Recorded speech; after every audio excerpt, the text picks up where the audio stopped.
of pose.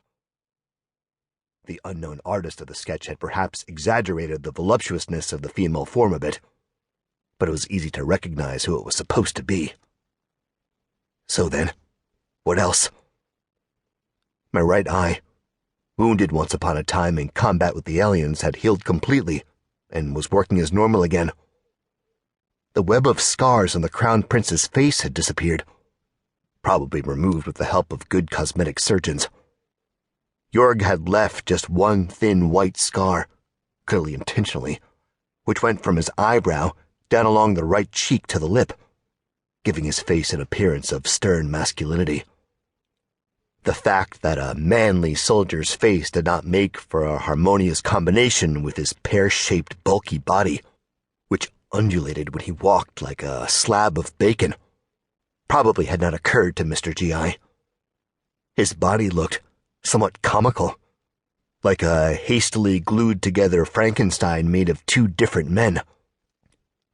Yep, I'll have to deal with the body again. I already realize he's been neglecting it, and I'll have to do all that hard work in the gym over again. But now I should check to see what had happened with his characteristics. I took a look at my character's information. Jorg Royal Enoki Tunmesfel, Crown Prince of the Empire. Age, 48. Race, human. Gender, male.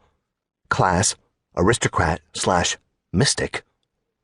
Achievements: chameleon elder female, discovered Aride race, alien killer, researcher of the unknown, imperial conqueror, ex-fleet commander for Sector 8, malingerer, abandoned friend, denied paternity. Fame, 31. Standing, -52. What?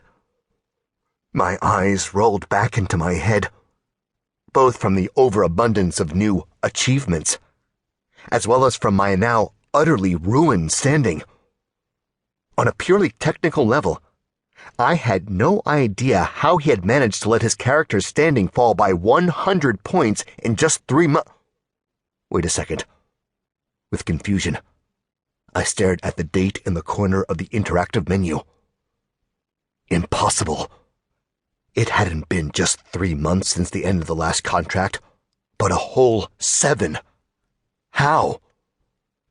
7 months?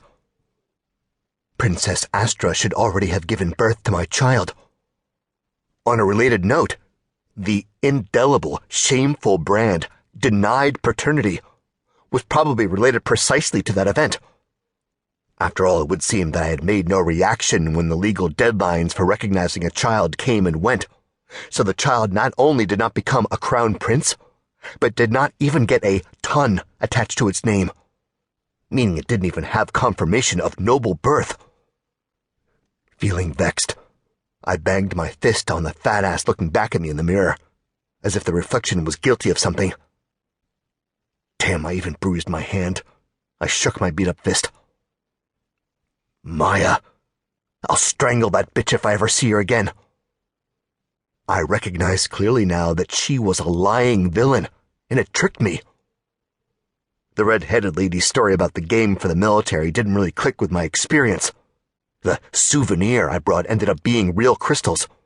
Time was passing at different rates, and, if you thought about it, there were 2 chameleons who had somehow gotten out of the game into the real world. I had been sold, and promising me the moon, popped right back into perimeter defense. I sat down on the edge of the huge bed. 7 months had passed. The thought of it. And my fleet. Here I was struck by a cold sweat. Joan the Thaddy, and the ships with her. The crews had been sitting on their laurels with no pay for more than half a year. And to top it all off, they were God knows where in swarm territory. They must have run out of provisions long ago. The ships wouldn't have been able to pay for repair or technical service at Assaic stations, not even replace the fuel in their reactors. And I bet they're cursing their commander with every breath in their bodies. I would have to fix this situation right away. I must transfer the funds to my ships.